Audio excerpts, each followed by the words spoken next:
Everybody, this is Dream, and today we have a pretty big 8-game slate here on DraftKings and FanDuel. I am playing pretty light today due to the injury situation. There's a lot of injuries today, a lot of questionable players, in fact, which are really going to make or break the slate. Yesterday was very similar, and it was kind of rough to make lineups as a result. But overall, this slate should be pretty crazy. Though some of the games should be blowouts as well. We got some lopsided situations here. We got several teams that have potentially a lot of guys out again, especially some teams that played yesterday, as well as some new teams that might have some significant guys out. So let's go ahead and get into the my picks for each game. I have Chicago over Washington. I have Minnesota over Detroit. I have the Boston Celtics over the Pelicans, the Knicks over the Pacers, Milwaukee over Atlanta. I have Memphis over the Spurs, Denver over Phoenix, and Sacramento over Houston. So, pretty wide variety of games here. Let's get into the injury report, though. Can you guys smash that like and subscribe button? For the Timberwolves, Edwards is questionable, Towns is out, and McLaughlin is out. For the Pistons, this is one team that there's going to be a lot of injury questions up until closer to slate. We have Bogdanovich, Stewart, Livers, and Duran are all questionable. Cunningham and Bagley are out, so all that could definitely make or break this slate in general. For the Bulls, DeRozan is questionable and Javonte Green is out. Caruso is also probable. For the Wizards, Porzingis, Gafford, and Kisper are all questionable, and Beal is out. If Porzingis ends up being ruled out and all those other guys are out, then that would definitely open up some opportunity on the Wizards. For the Bucks, Middleton continues to be out. For the Hawks, Capella continues to be out.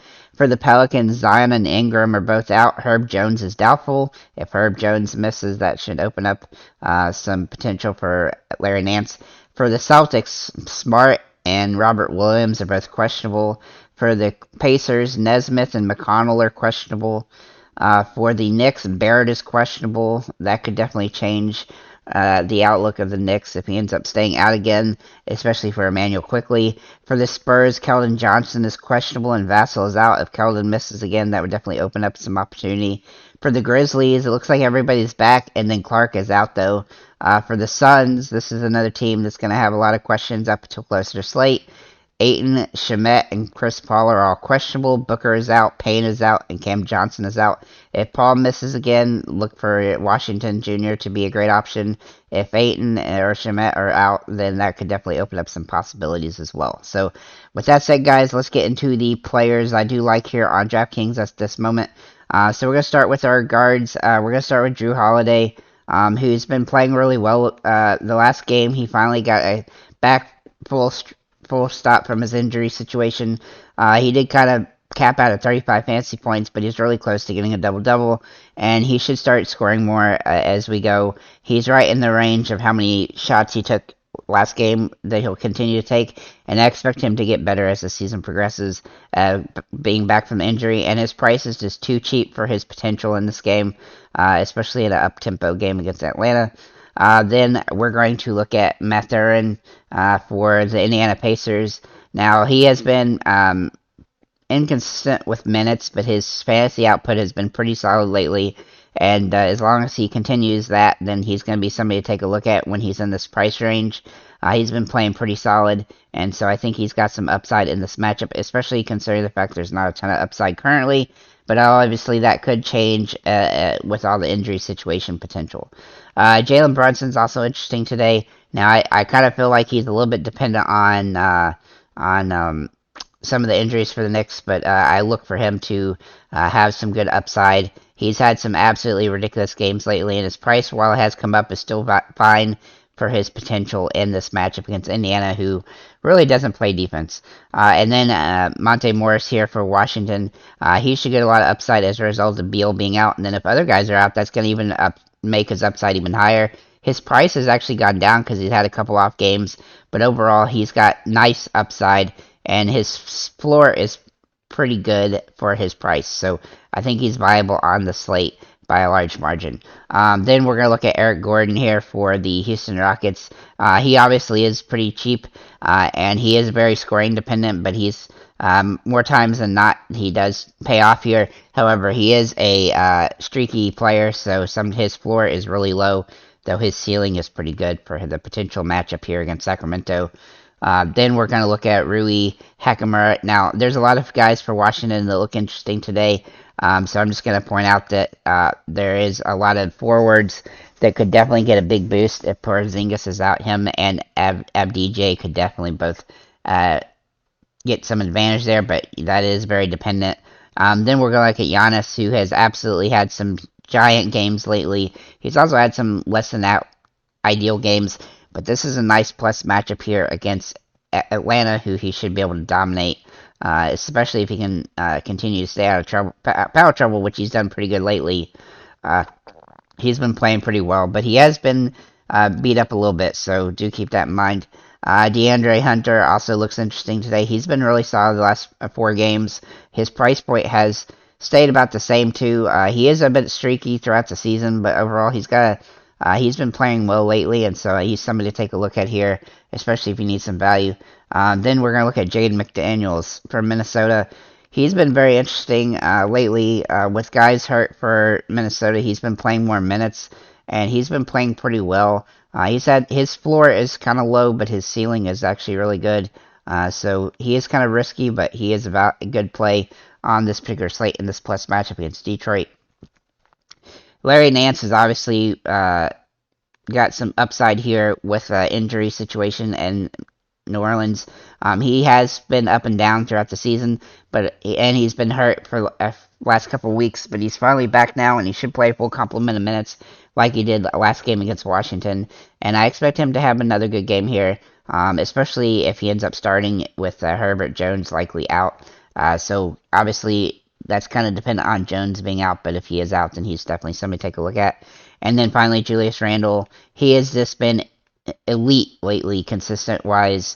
He's not had a game under 50 fantasy points in almost 20 days, I think. So if he can continue that stretch, then we will continue to roster him, whatever his price point is. He's been absolutely dominating everybody game to game, getting lots of rebounds, scoring lots of points.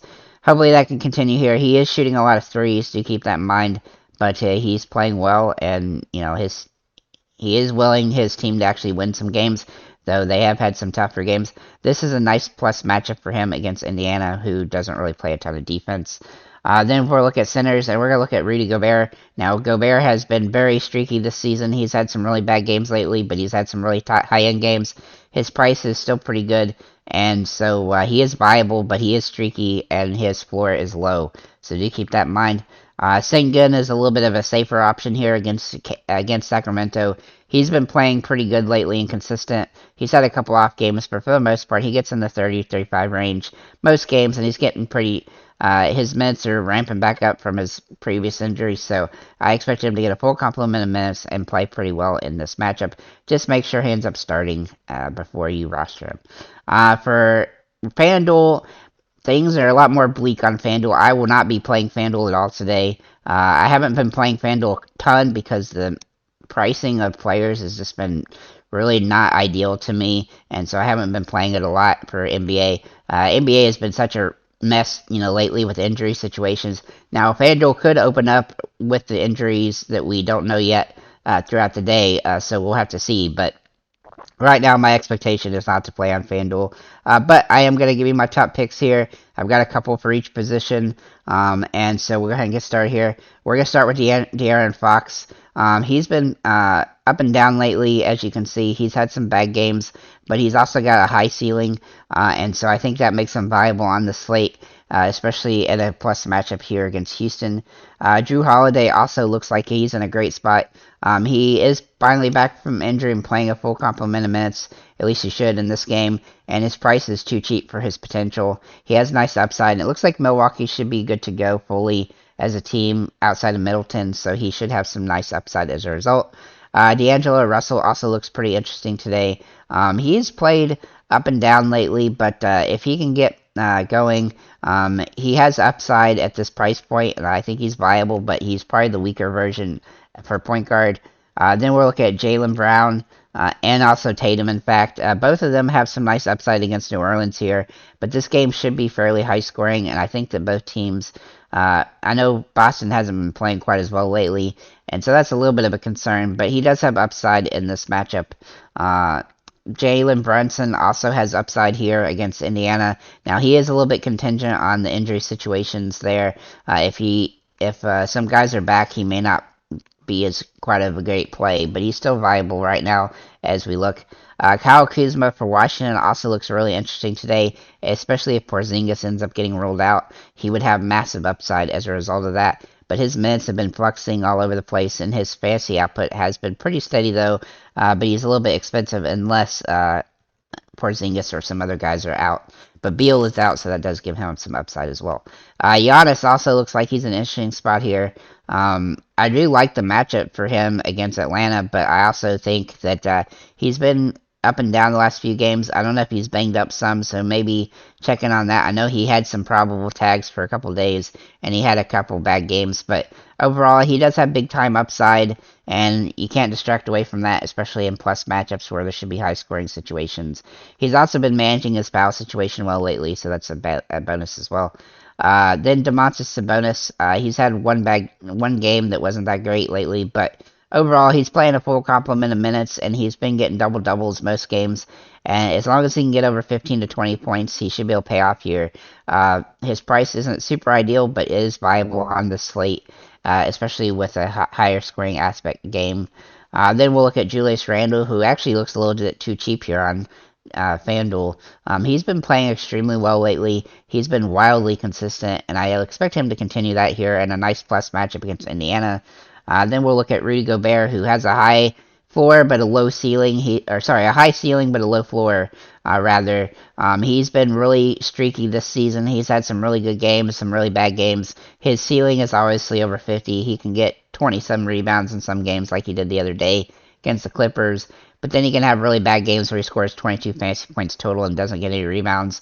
I'm not sure what the motivation issue with him is this season, but he's got all the minutes he can handle, and he's got all the shots and rebounds that he can want, so it's just a matter of him putting in the effort.